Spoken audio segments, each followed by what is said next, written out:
Welcome friends. Beetroot சாதம் எப்படி செய்கிறது பார்க்கலாம் வாங்க.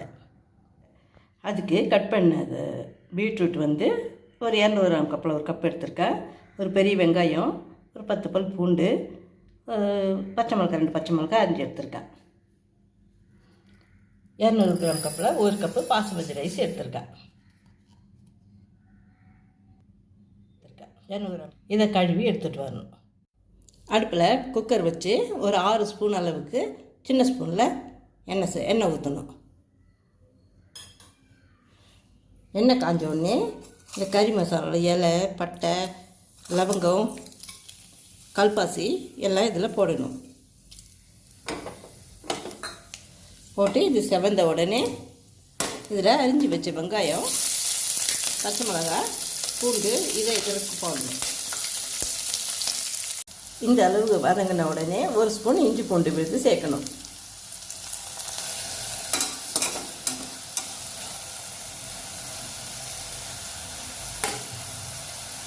இஞ்சி பூண்டு வாசம் போகிற வரைக்கும் வதங்கினதுக்கப்புறம் இந்த பொடிசாக அரிஞ்சு வச்சுருக்கோம் இல்லைங்களா பீட்ரூட்டு, இது ஒரு கப் அளவுக்கு 200 கிராம் கப்பில் ஒரு கப் அளவுக்கு அரிஞ்சு வச்சுருக்கேன்.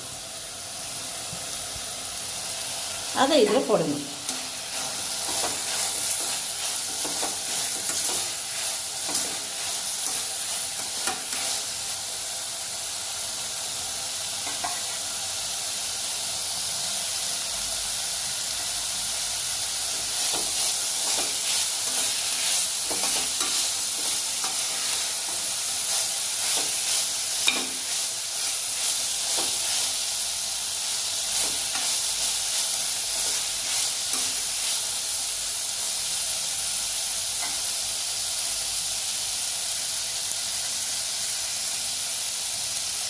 இது வதங்கும் போது ஒரு ஸ்பூன் அளவுக்கு டாட்டா சால்ட் சேர்க்கணும்.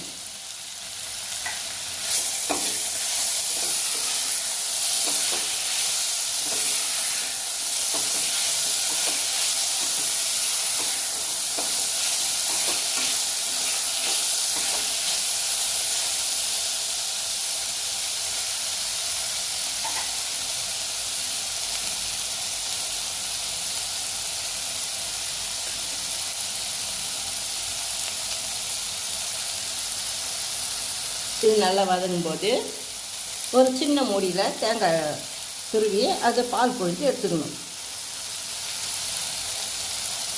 அந்த பால் வந்து நம்ம 200 கிராம் கப்பில் ஒரு கப் அரிசி எடுத்துருக்கோம் இல்லைங்களா, 200 கிராம் கப்பில் 2 கப் அளவுக்கு அந்த பால் ஊற்றணும்.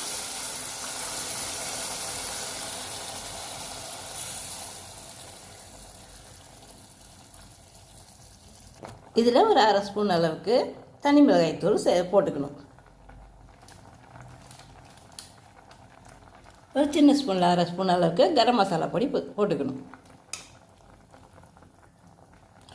இது கொதி வரும்போது நம்ம கழுவி வச்சுருக்கோம் இல்லைங்களா பாசுமதி ரைஸு, அது ஒரு 5 நிமிஷம் ஊறினா போதும், ரொம்ப நேரம் ஊற வைக்க தேவையில்லை. அது தண்ணி வடிகட்டிட்டு இதில் போடணும். கொதி வருது பார்த்தீங்களா, இப்போ இந்த ரைஸை இதில் போட்டுக்கணும்.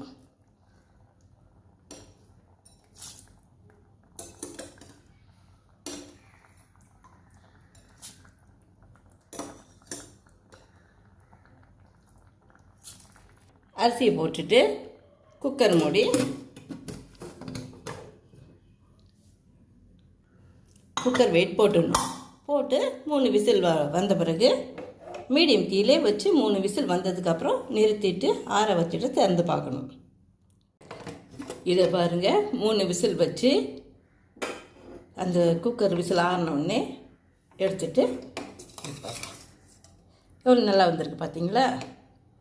இதில் பொடிசாக கட் பண்ண கொத்தமல்லி தழை,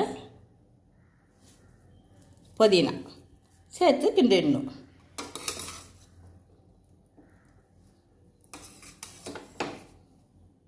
நீங்களும் இது மாதிரி பீட்ரூட் சாதம் செய்து பாருங்கள். அதுக்கு தயிர் வெங்காயம் வச்சுருக்கேன். உங்களுக்கு இந்த வீடியோ பிடிச்சிருந்தா வீடியோவை லைக் பண்ணுங்கள், கமெண்ட் பண்ணுங்கள், ஷேர் பண்ணுங்கள், சப்ஸ்கிரைப் பண்ணுங்கள். தேங்க்யூ ஃபார் வாட்சிங்.